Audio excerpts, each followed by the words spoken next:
Michele Levine, CEO of Roy Morgan Research. Week 3 of this election campaign certainly delivered some entertainment. The Prime Minister promised to reveal the real Julia. We saw the re-emergence of Kevin Rudd and the serious side of Tony Abbott. Amidst all this, education and the economy were also in the spotlight. So let's see how much these issues will matter to voters and where. First, education.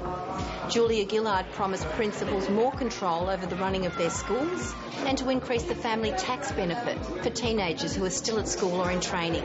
Now, voters generally see Labor as better than the Coalition for improving education, 42% to 36%. But of course, this varies from seat to seat. Roy Morgan polling shows education could really matter in the key marginal seat of McEwen in Victoria. McEwen was the centre of a dramatic contest in 2007 when the Coalition won the seat by just 31 votes after a recount. Incumbent Fran Bailey is retiring at the election and Labor will be hoping their education package will help win it back. McEwen covers Melbourne's northern and eastern suburbs and stretches into the central highlands of Victoria. Large parts of the electorate were devastated by the Black Saturday bushfires. McEwen is probably best typified as working families with children, baby boomers, Gen X and Gen Y. 71% are employed, but 26% are part-timers, and half of them are looking for more work. So underemployment is an issue. Average household income is $87,000, just above the national average. McEwen voters are concerned with family, local and community matters. They're optimistic about the future and fairly confident in the government. And since Labor came to power in 2007, the electorate has polled 58% to 42% in favour of Labor. In McEwen, more than 1 in 5 electors have children in government schools.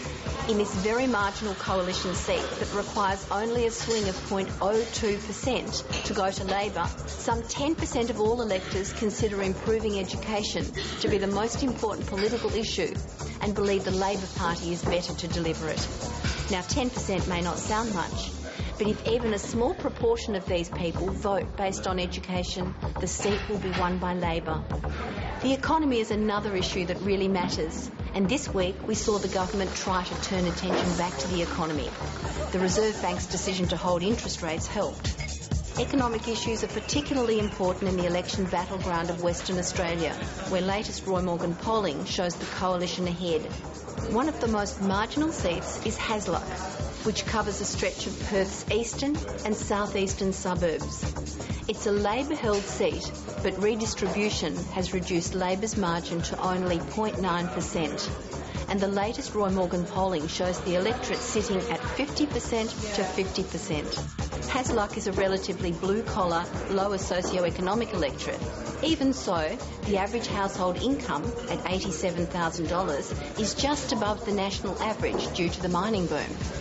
Reducing taxes is always important in Hasluck, but the mining tax has highlighted that concern, and now 35% of electors say reducing taxes is the thing the federal government could do that would most benefit them and their families.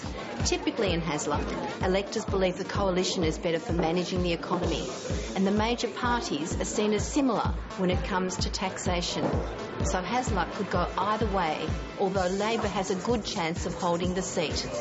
As we enter the final 2 weeks of the campaign, we'll be looking very closely at the critical marginal electorates for our report to you next week.